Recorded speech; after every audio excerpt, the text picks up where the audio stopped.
Welcome back to the Sons of Anarchy prediction show. I'm your host, AJ Marinaccio, and let's get on this final ride. I know you've all been waiting a long time, so have I. But anyways, let's get this started off with the recap. So Jax is sitting at Opie's gravesite, writing to his sons via his journal. It's the only place that he can be honest and free of judgment. Meanwhile, Wendy gets ready to go back to rehab. Clay gets put 6 feet under. Literally. Gemma tries to clean away her transgressions. Nero hits the street with the bizlats. Tara hides with the kids. And the club makes their way back to Scoops and Sweets to figure out what their next move will be. Tara never made it to her meeting with the DA. Meanwhile, the club waits at Scoops and Sweets for Jax. Gemma pulls Juice aside to check in on him, make sure he's doing alright. He says he doesn't want to die, he just doesn't know how to live in all of this right now. Juice tells Gemma that he may have overshared a little bit with Nero, and she assures him he's fine. Jack shows up to the ice cream shop after his ride, and he too confirms that he has not heard from Tara. And as this conversation is going down, the DA and the Sheriff Roosevelt, come over to the shop unannounced. Like, what's up? I don't even get it. Why are you here? So Patterson and Jax have a little one-on-one discussion where she spills the beans that Tara was going to make a deal, but she never showed up. I mean, come on. She basically tells him to man the fuck up and take care of his family and his kids before his club. Jax tells the club that he doesn't know where Tara is, but he doesn't think that she's on the run. They agree that they need to find her before she can rat and do what needs to be done, if need be. Enter Marcus Alvarez. And I think it's fair to say Alvarez is not happy about Mark's getting that gun deal from the Irish. Seems like there's a power shift happening. Jax assures him that there's not going to be a shift, and it's the only way to get the IRA off the club's back. He suggests that Alvarez should hear it from Marx himself. Alvarez says, make it happen today, and I also want Nero there. Alvarez ends with, and by the way, the Mayans are setting up a chapter in Stockton. Tara sets up the meeting with her lawyer because she is ready to give up the club. And Juice and Bobby, they follow that fucker, and they wait. Sam Crow, Alvarez, and the Mayans meet up at the junkyard, and Marx is nowhere to be found at all. Nero calls Jax out for ordering Juice to kill Darvany, and then lying to his face about it. Tyler assures Marcus that everything in Oaktown is going to stay the same, just with different faces, you know, prettier faces. The club leaves to let the gun deal go down, but nothing was handed over, you know, except some bullets in the head of some one-niners. Consider the balance kept. Jax, Tig, and Chibs meet up with Borowski to ask for help in locating Tara. Jax tells Borowski that the Mayans are going to be setting up a chapter close to his neck of the woods in Stockton, but assures him that there's going to be no trouble. Rat Boy comes in with some pretty good news that Tara's lawyer is waiting out of one of Abel's favorite parks. And so Jax, he's gone real quick. And Borowski tells the boys about the one-niners that just got gunned down. Tara sticks around at the park so Abel could play, and then he gets really excited. Daddy! Tara is terrified, and Jax, he says what's up to the boys, and then tells her to sit down, because they need to chat.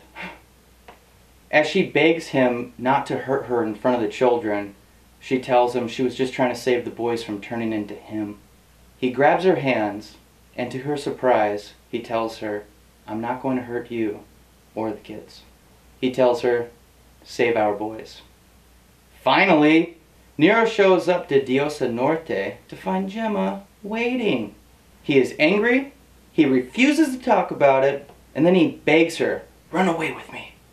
As expected, she refuses because she has to be there for her family and the club. So, they break up, and she storms out. Patterson and Roosevelt show up to the hotel room as planned, but find Jax and Tara ready to make a deal? Jax is going to turn himself in as the sole source for the KG-9 used in the school shooting, and Tara is granted full immunity. There will be no other deals. Patterson leaves, and Tara finally tells Jax that she loves him, and then bow chicka wow wow. Jax breaks the news to Chibs and Bobby. and Jax hands Bobby the gavel. They lie to Jax about the Mayans and the one-niners being cool.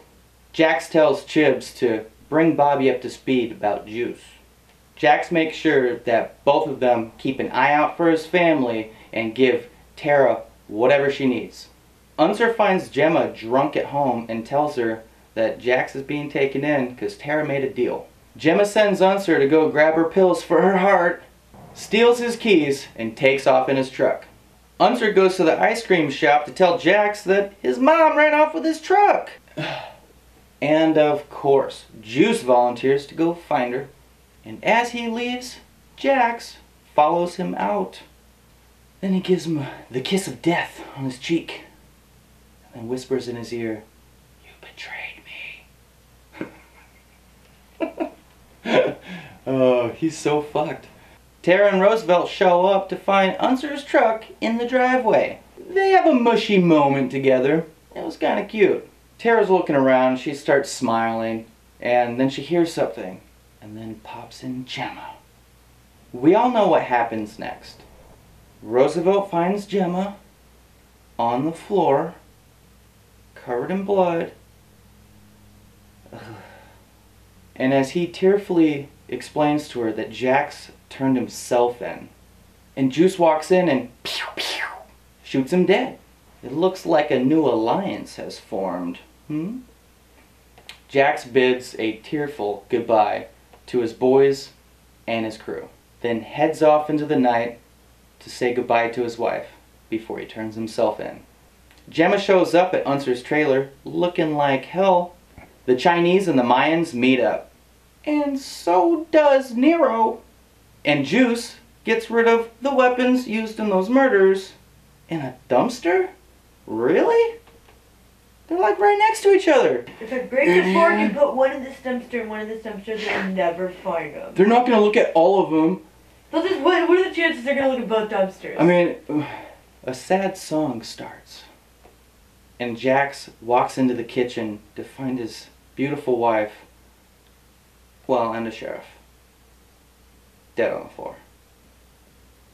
It was a bloody mess. We're not supposed to talk about it here. Patterson walks in to find Jax cradling her dead body and writhing in agony. What the hell? Enough with the recap. Let's get to some predictions. Friends. Prediction 1. Unser's going to start putting together all the pieces on who killed Tara and Eli. No good for you, Gemma. Or Juice. Prediction 2. Chibs is on the hunt for Juice, but because of his love for Juice, his journey will become complicated. Prediction 3. Poor Wendy. Gemma continues to pull the strings in her life, and while doing so, tries to pull her closer to Jax. Enough with friends. Let's talk about foes. Prediction 1. The Mayans are stirring up the pot. I see a setup in Sam Crow's future. Prediction 2. Lynn's crew is going to hurt Sam Crow around every corner, and I think they're going to start off with the ice cream shop. And I don't know about you, but I don't know if I can handle another clubhouse blowing up. Prediction 3. The cops this season are not going to be so nice. So for now, the sheriffs are on the foes list. They will be so far up the club's ass. Let me put it this way. We will see a lot of them this season. Enough with my predictions. Let's end this with my favorite segment. You Predict It. This week on You Predict It, now I think we all know someone's going to die very soon. The question is, who will it be? Let me know. Send in your predictions. And here are some great predictions from you, the fans. Roll it. Kelly Marie says, Juice tells Chibs that he hid evidence, but doesn't admit killing anyone and doesn't rat Gemma out. Well, yet. Chibs struggles with trying to decide to protect Juice or tell Jax. Thank you for sending in your prediction. Next. Ooh. Oh, Terry. Oh, I love Terry. I think there will be some crazy situation where Juice covers for Gemma and is killed. Gemma gets off scot-free. God, I love it. Keep it coming, Terry. Juanita says, and Juanita, thank you again for another piece of beautiful fan art. She says, Jax is in jail, Chibs is temporarily in charge. Juice is hiding because he betrayed Jax, and as we know, Jax let him know he is aware of it. Chibs will find out where he is, but not tell Jax or the club. This may prove fatal for him later. I love it. Keep them coming! Send them in! I love it. Alright. Well, this was a lot of fun, and thank you for sending in your predictions. I just want to let you know, I want to do this every week, so this is how you get to play. Make sure to send in your predictions before 4 p.m. Wednesdays, Pacific Standard Time, and you'll have the chance to get your predictions on the next episode. Have fun, and like always, you fucking rock. I put some links down below so you could find me on Twitter, Instagram, Facebook, and of course, YouTube. Thank you for watching. Make sure to tune in next week, and have a great time experiencing episode 1 of the final ride of Sons of Anarchy. Man, just because you can say it doesn't mean you have to say it like 6 times in one episode. It's like, why the fuck not? Why not?